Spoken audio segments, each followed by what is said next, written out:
Welcome to news talk with VD Sameer. आज विस्तार में चर्चा करते हैं दलित समाज को लेकर। दलित समाज जिसने फर्श से अर्श तक की यात्रा की है अपने स्वाभिमान के लिए, ये वही दलित समाज है जिनको लगातार भारत की सोसाइटी में इग्नोर किया जाता था।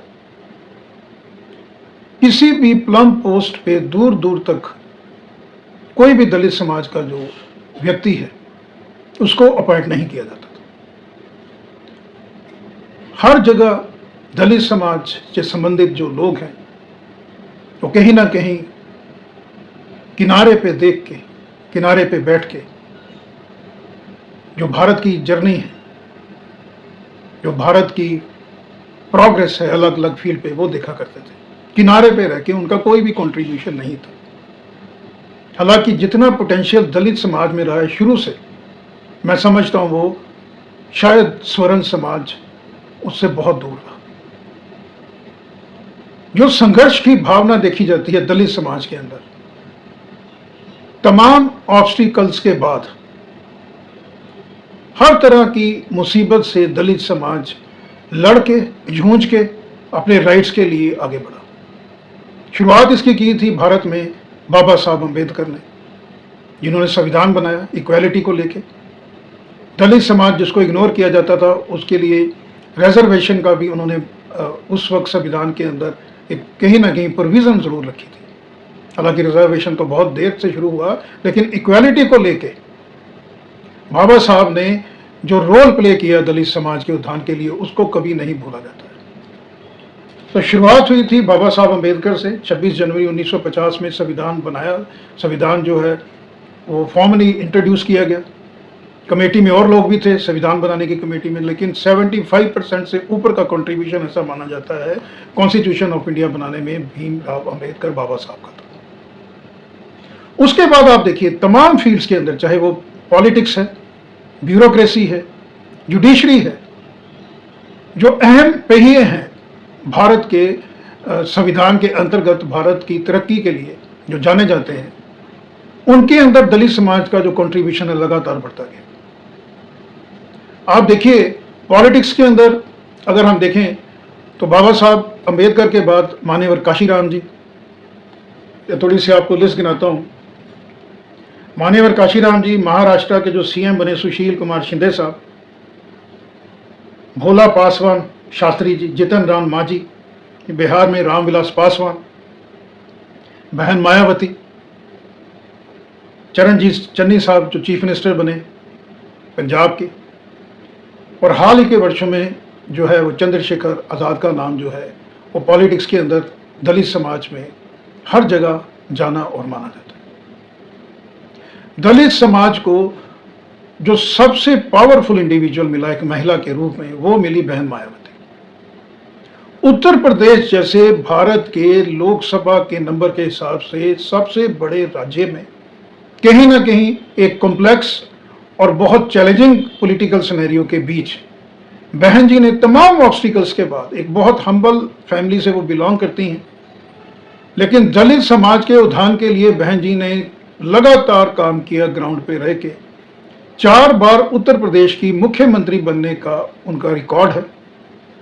2007 से लेकर 2012 एक टर्म 5 साल के लिए फुल चीफ मिनिस्टर रहने का भी बहन जी का पहला एक रिकॉर्ड है। और बहन जी ने उत्तर प्रदेश के अंदर जो दलित समाज के उत्थान के लिए काम किया था during that period between 2007 to 2012, उसकी बदौलत जो है दलित आंदोलन को एक नई दिशा और दशा मिली थी। जो सपना दलित समाज को लेके कहीं ना कहीं बाबा साहब अम्बेडकर ने देखा था, राजनीति के गुर बहन जी ने मान्यवर काशीराम से सीखते हुए लगातार दलित समाज को आगे बढ़ाया। तो राजनीति जो किसी भी देश की दिशा और दशा सुधारने में सबसे इंपॉर्टेंट जो एक काम करती है वो राजनीति है। तो आज की भारत की राजनीति में बहन मायावती ने जो मुकाम हासिल किया, अभी युवा चंद्रशेखर आज़ाद जो हैं वो भी कहीं ना कहीं बहन जी के पद चिन्हों पर चलते हुए दलित समाज के लिए आगे, दलित समाज को लगातार बढ़ाने के लिए काम कर रहे हैं। पॉलिटिक्स के बाद आप ले लीजिए जुडिशरी। तो जुडिशरी में मैं आपको बताना चाहूँगा कि चीफ जस्टिस ऑफ इंडिया जो बने के जी बालाकृष्णन साहब और हाल ही में BR गवई साहब, CJI यानी चीफ जस्टिस ऑफ इंडिया जो है, उसकी सीट पे भी काबिज हो चुके हैं 2 दलित समाज से आने वाले जजेस।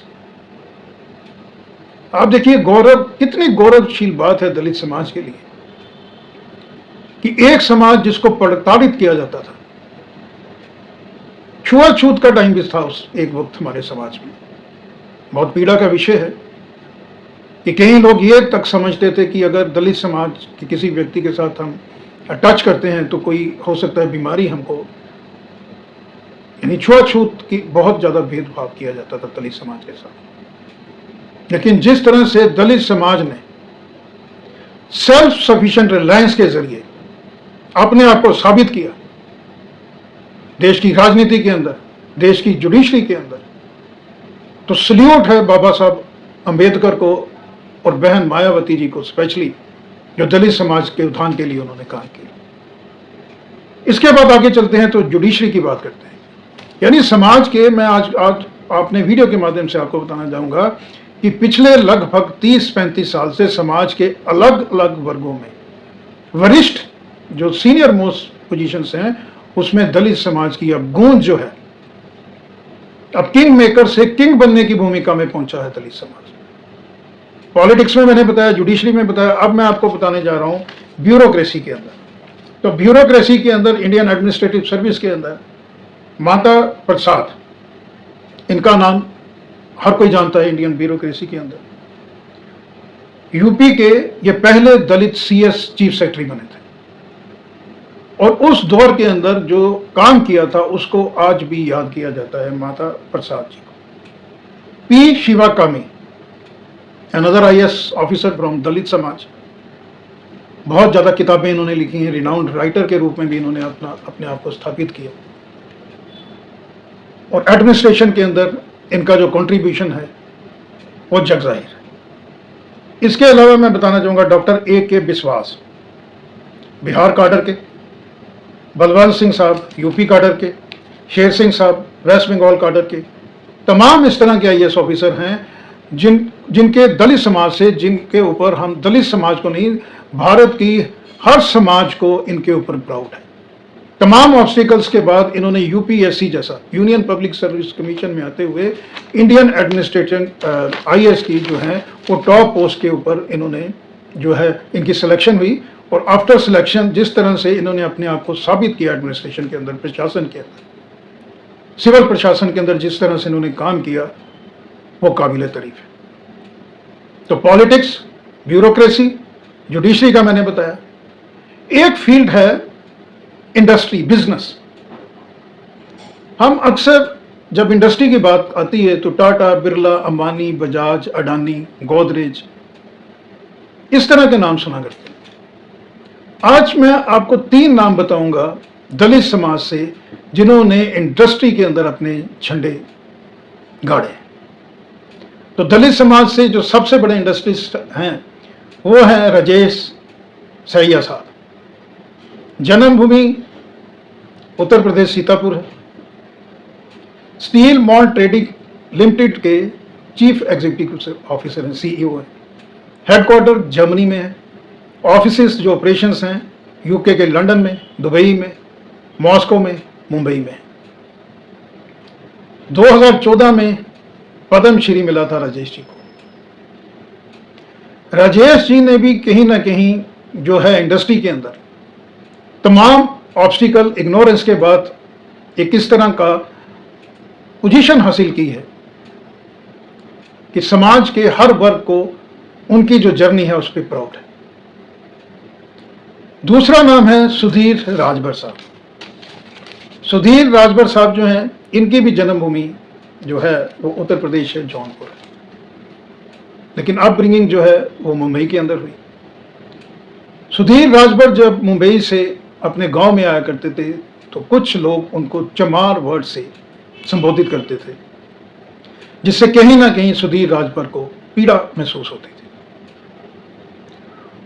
क्योंकि चमार वर्ड जो है उसको कहीं ना कहीं आज भी हीन भावना से देखा जाता है, स्पेशली जो स्वरंसवाद है उसमें। सुधीर राजभर ने एक एग्जाम्पल सेट की कि चमार वर्ड, जिसको कहीं ना कहीं घृणा से देखा जाता है, उसको ही ब्रांड बनाया जाए। तो मुंबई में सुधीर राजभर ने चमार स्टूडियो की जो है वो स्थापना की, तमाम चुनौतियों के बाद, क्योंकि इंडस्ट्री के अंदर इंडस्ट्री को चलाना, तमाम लाइसेंसेस हैं, कंप्लायंस करने हैं अलग अलग एजेंसियों में, उसका सामना करते हुए उन्होंने एक मुकाम बनाया, चमार शब्द को एक ब्रांड नेम बनाया, गौरवशील वर्ड बनाया, और आज चमार जो है ब्रांड, उसके हैंडबैग, जूते, बीओजी जो हैं वो मार्केट के अंदर अवेलेबल है। और गौरवशील बात है कि जो वर्ल्ड की फेमस पॉप सिंगर हैं रिहाना और राहुल गांधी, ये बहुत प्रभावित हैं सुधीर राजभर के और इनके फैन हैं, जिस तरह की इन्होंने अपनी जर्नी जो है वो भी कहीं ना कहीं फर्श से अर्श तक की तय की। तीसरा नाम है जो मैं आपको बताने जा रहा हूं, कल्पना सरोज का। जन्मभूमि कर्मभूमि महाराष्ट्र। छोटी एज के अंदर शादी हो गई थी, पढ़ाई लिखाई का इतना मौका मिला नहीं, ससुराल के अंदर आफ्टर मैरिज शोषण हुआ, ससुराल छोड़ के पिता के साथ रहना शुरू किया। उड़ान ऊंची थी, हौसला बुलंद था, तमाम ऑब्स्टिकल के बाद बिजनेस में जिस तरह से मुकाम हासिल किया कल्पना जी ने, वो एक कल्पना ही है। जैसा नाम उसी तरह की कल्पना की उड़ान। कल्पना सरोज जी आज कामनी ट्यूब जो हैं उसकी सीईओ हैं। आईआईएम जो बेंगलोर है उसकी बोर्ड ऑफ गवर्नर्स की मेंबर रह चुकी हैं। 2013 में पद्मश्री मिला था ट्रेड और इंडस्ट्री के कंट्रीब्यूशन में कल्पना जी। एक इस तरह की इंडिविजुअल जिन्होंने कॉलेज जाने का मौका ही नहीं मिला, लो इनकम ग्रुप से बिलोंग किया करती थी, दलित महिला, आप समझ सकते हैं ससुराल छोड़ के आना पड़ा, किस तरह की उस वक्त मनोस्थिति रही होगी।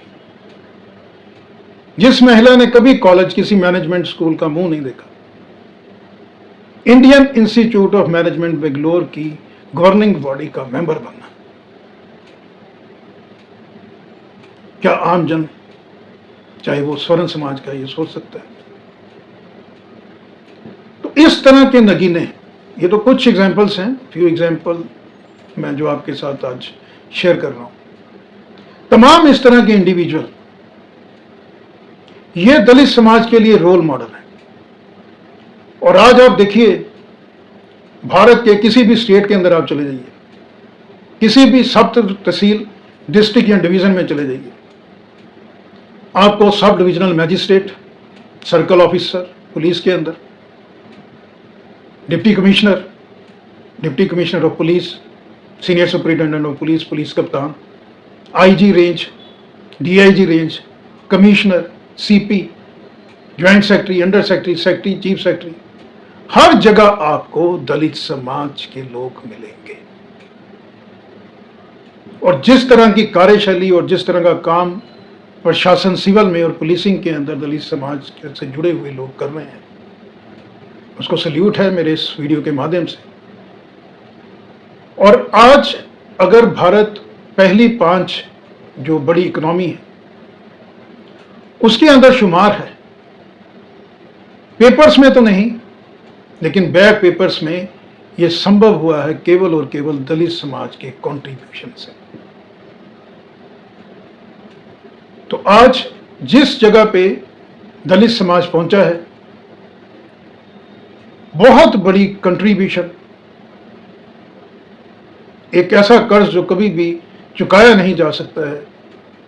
जिस तरह से पूरा जीवन बाबा साहब अम्बेडकर ने दलित समाज के उत्थान के लिए न्यौछावर किया, और उसके बाद आज बहन जी कर रही हैं मायावती,